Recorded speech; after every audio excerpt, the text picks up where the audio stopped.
ప్రజాకవి అందశ్రీని ప్రపంచాన్ని పరిచయం చేసింది సమాచార శాఖని అని రిటైర్డ్ ఐఏఎస్ అధికారి, సమాచార పౌర సంబంధాల శాఖ పూర్వ స్పెషల్ కమిషనర్ ఫణికుమార్ వెల్లడించారు.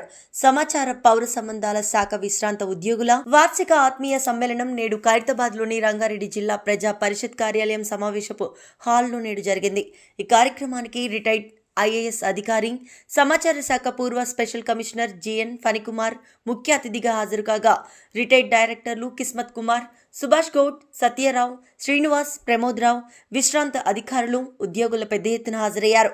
ఈ సందర్భంగా ఫణికుమార్ మాట్లాడుతూ ప్రముఖ కవిగా ఉన్నప్పటికీ 2001లో అందశ్రీని ప్రపంచానికి తన పాటలను రాయించడం ద్వారా పరిచయం చేసింది సమాచార శాఖని అని అన్నారు.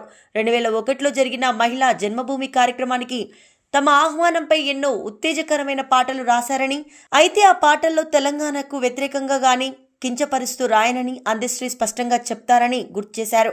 అన్ని ప్రభుత్వ శాఖల్లో సమాచార పౌర సంబంధాల శాఖ ఎంతో విశిష్టమైనదని, ఎంతటి క్లిష్టమైన మెగా ఈవెంట్లను అతి తక్కువ వ్యయంతో కష్టపడి స్వచ్ఛందంగా పనిచేసి విజయవంతం చేసే అధికారులు, సిబ్బంది ఉండడం కేవలం ఈ శాఖలోనే సాధ్యమని పేర్కొన్నారు. ఏ ఇతర శాఖల్లో ఉత్పన్నం వచ్చినా అది మనదే అని ఫీల్ అయ్యే శాఖ సమాచార శాఖ అని, ముఖ్యమంత్రితో పాటు ఇతర వివిఐపీలతో నేరుగా ప్రత్యక్షంగా పనిచేసే శాఖ కేవలం ఇదేనని అన్నారు. ఇంటెలిజెన్స్ తో సమానంగా సమాచార శాఖ పనిచేస్తుందని, ఈ శాఖకు ఎప్పుడూ ప్రభుత్వంలో ప్రాధాన్యత ఉంటుందని స్పష్టం చేశారు.